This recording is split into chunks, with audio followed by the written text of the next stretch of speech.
So let's do the basics first. We are in C sharp minor.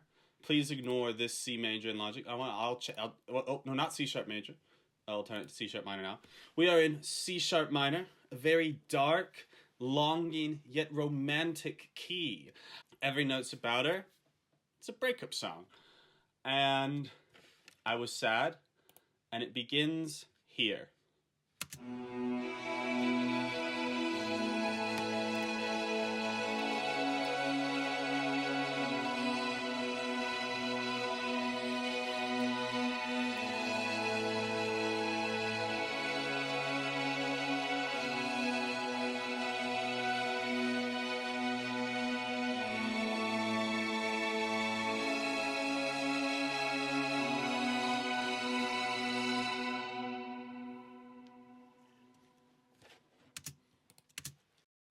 That was the very first idea I had. It was written in the white hot moment of a breakup, and what this is for me is having someone, being able to see the image of someone beautiful in your mind, wanting to like reach out, talk to them, hold them again, and you can't. It's gone. It's over. I'm a huge fan of the 1975. So this by itself was simply not going to cut it. I wanted a driving song. If I'm gonna be sad, I might as well dance or rock out at the same time. The next thing I would say that came from this is the keys. Let me add those in now, because this song started with the chorus. And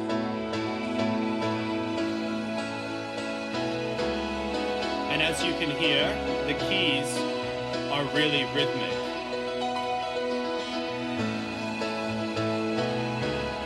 I'm using the piano like I would use a drum, almost. Big fill there.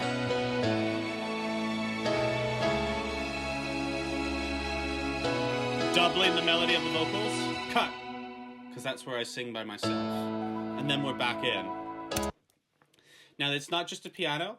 There is a little electric grand in here.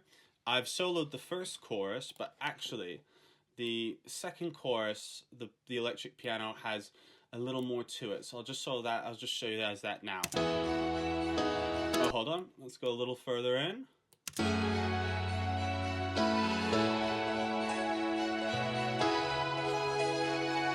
We're building into the chorus with just the strings and the keys.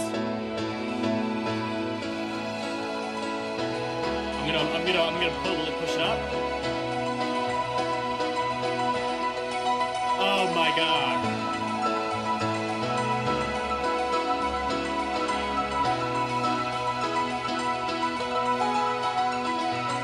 And then cuts out again.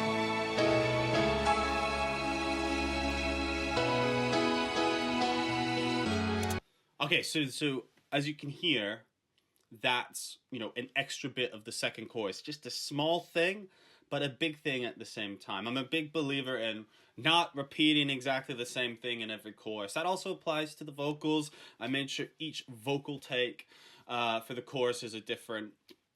Actually, everything is a different take. I hate copy and paste for parts. I don't think it really gives the human feel. All right, let's quickly now add in the bass and the drums. So we've got the keys, and I'll do the bass, drum, guitars last.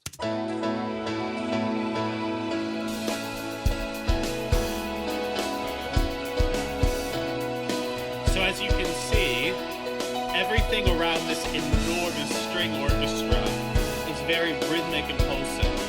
And this way, we have the heart of the song in the strings, and then we have the drums and the keys giving it, let's say, a more dynamic flavor. Oh my god, what is wrong with me? Okay.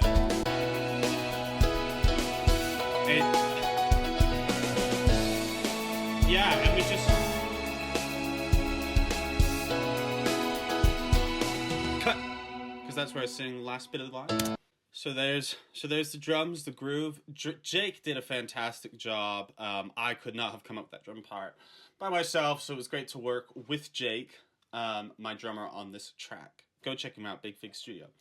Now, let's get into the guitars. So, as you can tell, the piano is a huge, huge part of my sound. And the piano is an enormous instrument sonically. It can quite literally play the whole range. And wherever it plays, it takes up a lot of space.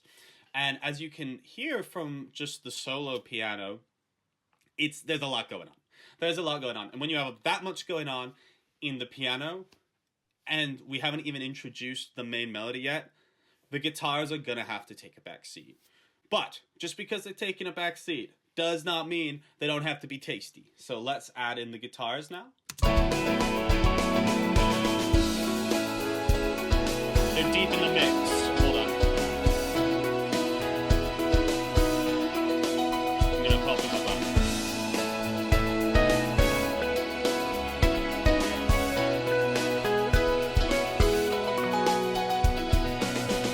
Yeah, very small part. That was it. That was actually it.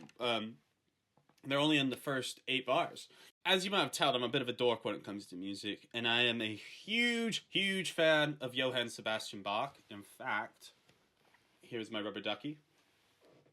This rubber ducky. This rubber ducky I picked up in Vienna when I went there, and it's called Sebastian, named after, in my opinion, the godfather of diatonic harmony. And something that's so amazing about Bach's music is that it's just constantly moving. And it's the constant movement of all the parts that give it, let's say, the illusion of harmony. Okay, that's a very pretentious way of saying it, so I'm gonna change that because I don't believe in saying stuff like that. It makes you hear a chord and you might think it's just one part, like your traditional guitar strum or your traditional hands down on the keys. When in actual fact, what's really happening is multiple parts played by different musicians are moving together simultaneously and in harmony with one another to create said harmony. So when it comes to these parts in the guitars, you're going to hear that they're only one line, but that's because they're meant to connect with the surrounding harmony of the strings and the piano and the bass. So let's see. So we're building from the core of Vipers. There we go.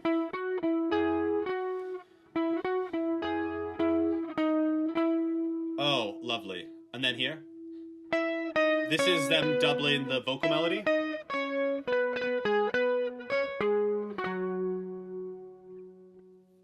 And that's it. And then it's the rest of the chorus. So, as you can hear, it's very melodic. In fact, I actually sang this first. Whoa, whoa, whoa, whoa, whoa, whoa. Even that part, even though it's meant to give just harmonic texture to the piece, it's also in itself a very longing melody. So again, I know I'm going to say that word a lot, but I was missing someone when I wrote this. Couldn't get her out of my mind. So we have it here, so let's go return. So I've introduced the drums, the keys, and the strings. Now, so all together. And they're quite prominent, the guitars. Well, I mean, I boosted them, but in the final mix there as well. They're just adding that flavor, that big musty flavor. And then, finally, we've got bass. It's the bass. Now, Lucas did a great job on this. I met Lucas a long time ago, and he put a very fantastic bass thing in. And again, every part was meant to add to the groove. And just hear how rhythmic this bass part is. It's really cool. So we're going into... This is... There we go. 4, 1, 2, 3, 4. 1, 2, 3, 4. And 1, 2, 3, 4. And 1, 2, 3, 4. 1, 2, 3, 4. Okay, why was I counting like that? Because... So often the bass signals us harmony change. If you're new to music, often the bass will move to assist the harmony change. And how do I say this? That bass, the harmony is shifting on the and right before 1 rather than on the beat of 1. So when you go 1, 2, 3, 4, and 1, bam, and we push and like we really push ourselves forward. We are both like grooving, but we're actually off kilter, and we're not static in the same way a song that just shifted on 1 would be. So that is all the parts, and I mean, I wish I could say that's how do you say? I wish I could say there's more, but that's really it. This is the instrumental. Let's give it an As you can hear, very rhythmic. I'm not a dancer, but hey, bob your head with me.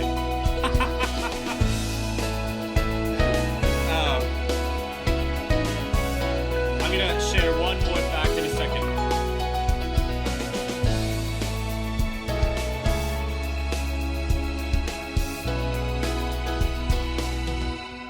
That's where I sing. Okay, if you notice this watching this video, still props to you. But if you work this out because you're a fan of the song, and you just notice this, I owe you a drink, or I owe you a poster from the song, because this chorus is only 12 bars long. It's not 8, it's not 16, it's 12. I'm a huge fan of the blues. That's one of the other major genres that I just absolutely adore. And I have played so much blues on the piano, or tried to, that the 12 bar structure has just really seeped in to the way I think about music. It's in this song, it's in the song that's going to come out next, it's in the song that's going to come out after that one. There's just something about 12 that like works for me, Hughes. You'll notice, and this is the last time I play the chorus, and I'll play it with the vocals as well this time. You will really notice that the third time is different. Okay, let's play it. When I ride, every note's about her. Every chord's about this note she plays on me. She doesn't even listen, because that would be given clue she likes the game. What should I do? This is the last of our prayers. When every note's about her, what am I without her? Okay, there we go. There you go. That is the chorus of Every Note's About Her. And I started here because this is where the song started. I had all that instrumental, or some of it, already worked out. And it was just running through my brain, like, what could I possibly say? And it was just, the phrase came to me, Every Note's About Her.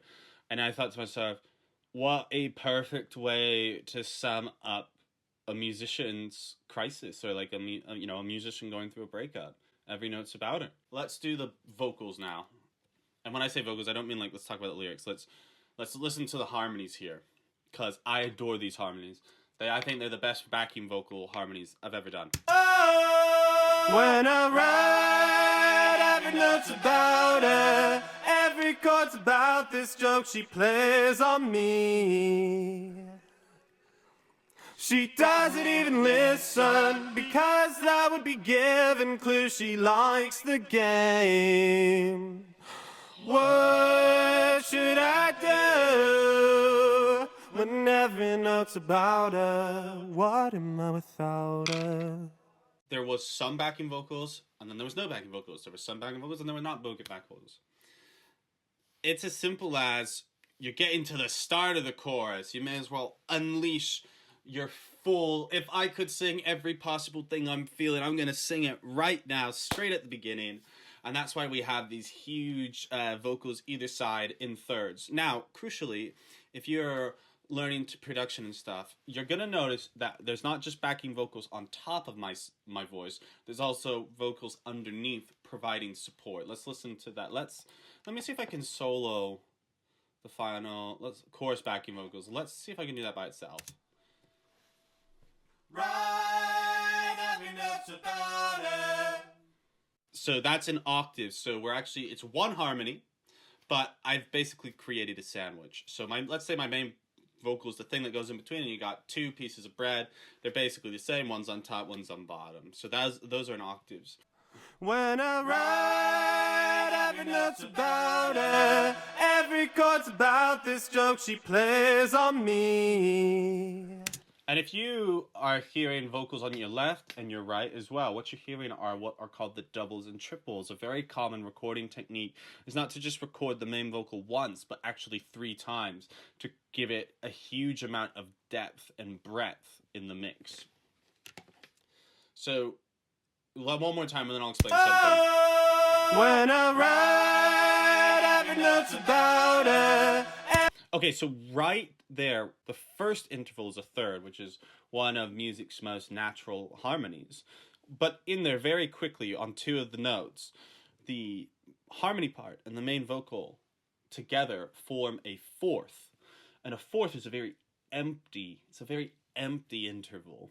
And that's very intentional on my part, because just as we're getting to the big cathartic chorus, there's still some emptiness at the very heart of the song. We can use each part of a song to add something, as in each part of a song can have its own identity, and that identity can mingle with the rest of the other identities. So one can feel love and longing at the same time, and emptiness all at the same time, because let's put it with just the strings, which is very rich and romantic, but then we also have this emptiness. When I write, every note's about her. Every chord's about this joke she plays on me. She doesn't even listen, because that would be giving clues she likes the game. What should I do when every note's about her? What am I without her? And then that final part, this was one of the best production decisions I've made so far. My small fledgling little adventure as a music artist and his own producer is just to cut to just me by myself singing. But every note's about her. What am I without her? Once there's lots in it, you can also spell out how you're feeling by taking away. So there we go. Hughes by himself, lost and alone. You know, when every note's about her, what am I without her? So I think that's a full breakdown of the chorus. I am going to finish this section here, and I can always edit together the next bit. But if you are enjoying the song, thank you so much for listening, and I will have the other sections built out in a second.